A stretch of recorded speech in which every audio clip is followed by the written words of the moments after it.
величественных стенах Топкапы, под сводами, пропитанными ароматом восточных специй, разворачивалась грандиозная сцена «Свадьба Хюррем-Султан», супруги величайшего султана Османской империи султана Сулеймана.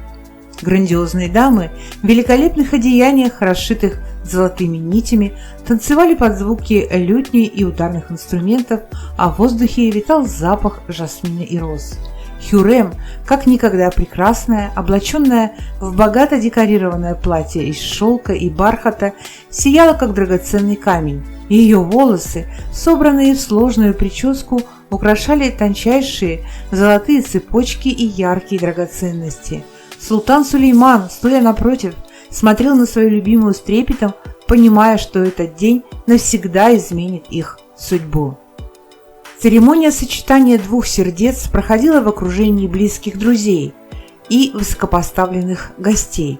Каждый элемент убранства, от коверного покрытия до кованых светильников, создавал атмосферу неописуемой роскоши. Этот союз, подобно изысканному узору на ковре, переплел судьбы двух людей, которые стали символом любви и мощи целой эпохи. Привет, друзья! Наверняка мы с вами именно так или очень похоже представляли себе свадьбу султана Сулеймана и его Хюррем. Но как же было на самом деле? Показанная нам церемония бракосочетания в сериале «Великолепный век» была праздником двух сердец, отчаянно скрытым от посторонних глаз. Ни мать султана, ни его сестры не знали и не догадывались, что в тот момент, когда они сплели великолепные интриги, падишах примет решение и заключит никях с единственной и очень любимой рабыней Хюррем-Султан. На канале «Империя» более 200 роликов, и все они посвящены одной теме – Османская империя. Здесь вы можете посмотреть реальную историю почти любого понравившегося персонажа из сериала «Великолепный век» и даже узнать историю, которая произошла как раньше этого периода, так и позже.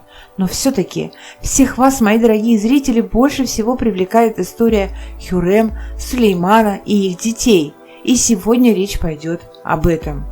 Перед тем, как я продолжу сей довольно увлекательный рассказ, напоминаю, что видео дублируется в Дзен-канале и ВК-видео. Ссылки вы найдете в описании.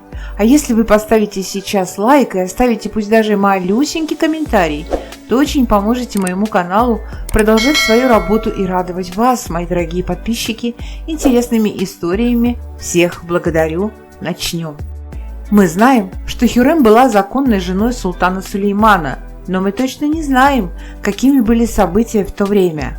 Однако до наших дней дошли записи очевидцев этого грандиозного события, и мы можем видеть это время их глазами. Один из итальянских послов, посетивший свадьбу Сулеймана, написал такие строки об этом событии. Великий султан Сулейман выбрал себе в жены рабыню, которую ему привезли из России. Свадьба была очень пышная и торжественная. Присутствовали на ней представители разных верований, как мусульмане, так и христиане. Свадьба была украшена цветами, которыми были оформлены даже окна людей, живущих в Константинополе. Повсюду выступали акробаты, жонглеры и фокусники. Все люди много говорили об этом событии, но никто точно не мог сказать, как так случилось, что султан женился на обычной рабыне, да притом так торжественно. На самом деле, действительно, что общество в Османской империи было буквально взбудоражено. Никто не мог понять, почему падишахом были нарушены вековые традиции. И больше всего народ пугали перемены, которые непременно должны были последовать после этого события. Янычары были настолько обеспокоены, что довольно часто называли Хюррем ведьмой. Все ненавидели ее и боялись, ненавидели ее отпрысков.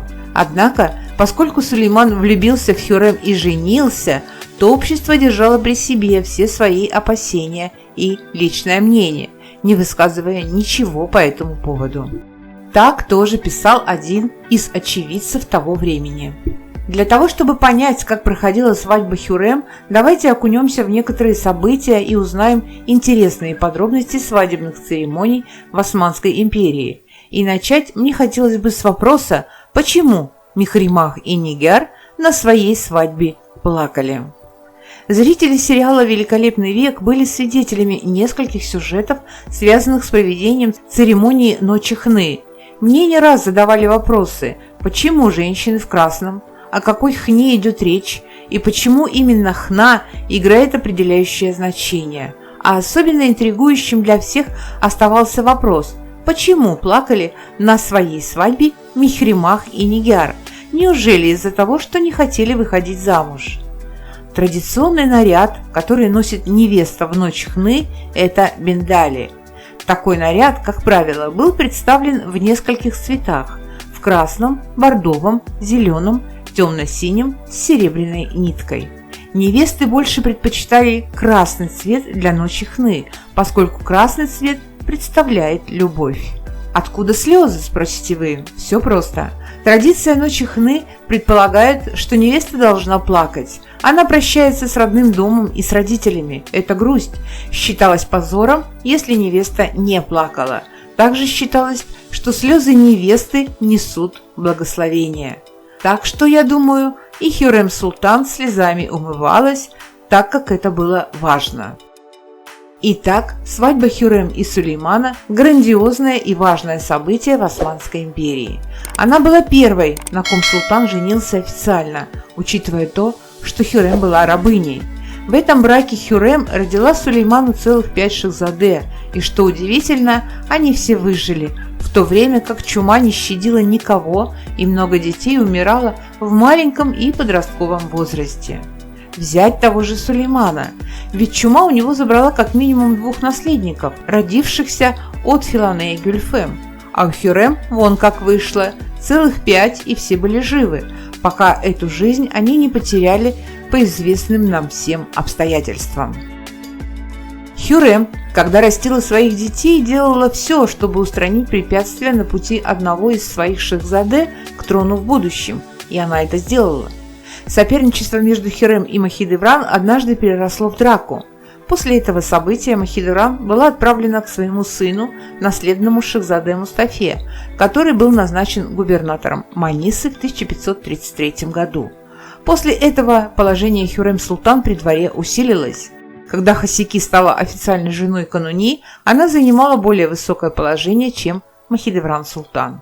Всю жизнь Хюррем любила Сулеймана, а он боготворил ее, построив после смерти любимой мавзолей и не где-нибудь, а в самом сердце мечети Сулеймания.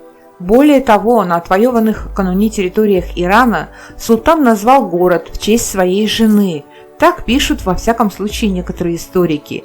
И этот город, Хюррем-Абад, стоит с этим именем и в наши дни. Не знаю, как сложно жилось Хюррем в те дни, когда ее, как пишут, не любили. Но в наше время, в основном из-за сериала «Великолепный век», султанши отдают много почестей. Кроме этого, на территории современной Турции вы сможете найти кафе с именем Хюррем, хамамы, отели и гостевые дома, рестораны и даже свадебные салоны с именем Хюррем. Не могу здесь вам все показать, к сожалению, так как все эти фотографии защищены авторским правом, но в глобальной сети все есть. Друзья, мы не придумываем историю, а собираем по крупицам информацию из разных источников, будь то работы турецких историков, научные публикации других зарубежных авторов. Наша цель – публикация максимально полезных и достоверных материалов. Мы рассказываем вам то, что увидели сами. Спасибо, что смотрите, спасибо, что доверяете, спасибо, что ставите лайк, комментируете и делитесь этим видео в социальных сетях. Сейчас, как никогда, мне нужна ваша поддержка. Напоминаю, что отныне, но надеюсь не навсегда, ролики после YouTube будут мною выкладываться в сообществе ВКонтакте и на канале Дзен. Все важные ссылки вы найдете в описании. Спасибо вам, берегите себя, вас обняла Оливия. И не забудьте про Telegram. Там всегда есть свежие истории.